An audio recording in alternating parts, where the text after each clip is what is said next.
কারণে জামাই ষষ্ঠী রীতি প্রথম চালু হয়েছিল? এর পেছনের কাহিনীটা জানেন না অনেকেই। আজকের এই বিশেষ প্রতিবেদনে তুলে ধরা হলো সে কথাই। জানুন, বাঙালির 12 মাসে 13 পার্বণ, তার মধ্যে অত্যন্ত গুরুত্বপূর্ণ উৎসবটি হলো জামাই ষষ্ঠী। জামাইয়ের মঙ্গল ও সমৃদ্ধি কামনায় শাশুড়ি মায়েরা এই ব্রত পালন করেন। সকাল থেকে না খেয়ে নানা নিয়ম পালন করে এই ব্রত পালন করেন শাশুড়ি মায়েরা। জামাই আদরের এই বিশেষ দিন ঠিক কী কারণে চালু হয়েছিল জানেন কি? জামাই ষষ্ঠী নিয়ে লুকিয়ে রয়েছে এক ইতিহাস। জ্যৈষ্ঠ মাসে শুক্ল ষষ্ঠী তিথিতে ষষ্ঠী দেবীর পুজোর মধ্য দিয়ে জামাই ষষ্ঠী ব্রত পালন করা হয়। বিবাহিত মেয়ে এবং জামাইকে নিমন্ত্রণ করে আপ্যায়ন করা এই ব্রতের রীতি। জামাইকে সেদিন বিশেষ যত্ন আত্তি করেন শ্বশুর বাড়ির লোকেরা। মা ষষ্ঠীর পুজো ও জামাই আদরের জন্য এই পার্বণের নামকরণ করা হয়েছিল জামাই ষষ্ঠী। বাঙালি হিন্দু সমাজে জামাই ষষ্ঠীর গুরুত্ব অনেকটাই। সারা বছর ধরে এই দিনটির জন্য অপেক্ষা করে থাকেন শাশুড়ি জামাইরা।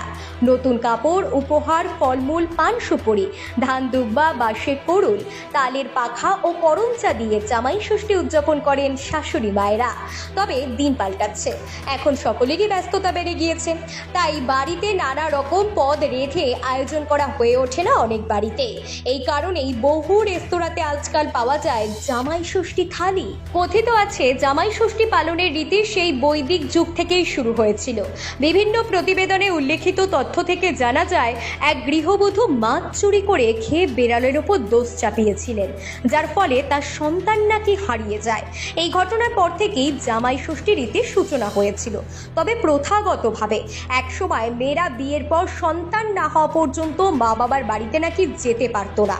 তাই মেয়ের মুখ দেখতে এবং দ্রুত সন্তান লাভের কামনায় মেয়ের বাপের বাড়ি থেকে জামাইকে আমন্ত্রণ জানানো হতো, যা পরে জামাই ষষ্ঠী নামে পরিচিত লাভ করে।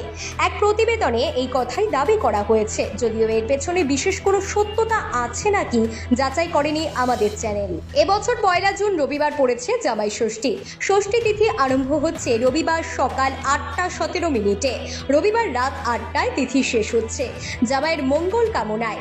এই সময়ের মধ্যেই জামাই ষষ্ঠীর নিয়ম রীতি সারুন।